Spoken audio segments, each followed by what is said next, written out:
জামিনে মুক্তি দেয়া হলো ইরানের বহুল আলোচিত খামেনি বিরোধী আন্দোলনকারী এরফান সুলতানিকে। ২৬ বছর বয়সী এরফান ইরানের বিক্ষোভে সম্পৃক্ত থাকার অভিযোগে গ্রেপ্তার হন। পরবর্তীতে দ্রুততার সঙ্গে তার মৃত্যুদণ্ডের আদেশ দেয়া নিয়ে বিশ্বজুড়ে তোলপাড় শুরু হয়। এরফানের আইনজীবী আমির মাওসাখানী বার্তা সংস্থা এএফপিকে জানিয়েছেন, শনিবার জামিনে মুক্তি পেয়েছে এরফান। আরও জানান, প্রায় $১২,৬০০ বিনিময়ে মিলেছে মুক্তি। মুক্তির বিষয়টি নিশ্চিত করেছে হেঙ্গাও এবং এনসা সহ ইরানি সংবাদ মাধ্যমগুলো। মৃত্যুদণ্ডের আদেশ স্থগিতের বিষয়টি এরফানের আত্মীয়দের মাধ্যমে জানতে পারে মানবাধিকার সংগঠনগুলো।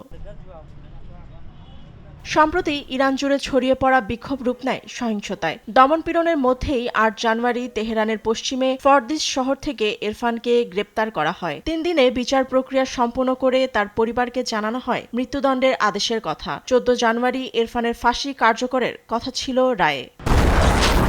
হিউস্টনে রকিং টেস্টি, সীমানা ছাড়াও নিজেকে হারাও।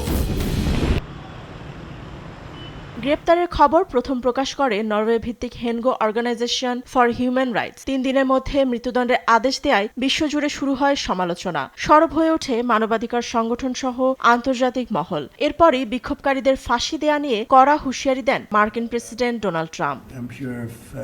বিশ্বজুড়ে তুমুল সমালোচনার মুখে বিক্ষোভকারীদের মৃত্যুদণ্ডের সিদ্ধান্ত থেকে সরে আসে তেহরান। ইরানের একটি আদালত এরফান সুলতানের মৃত্যুদণ্ডের সাজা কমিয়ে কারাদণ্ড দেন, এবার জামিনও দিলেন। তবে কেন এরফানকে মুক্তি দেয়া হলো এ নিয়ে মুখ খোলেনি তেহরান। ধারণা করা হচ্ছে যুক্তরাষ্ট্রের সঙ্গে আলোচনার প্রস্তুতির অংশ হিসেবে জামিন দেয়া হয়েছে।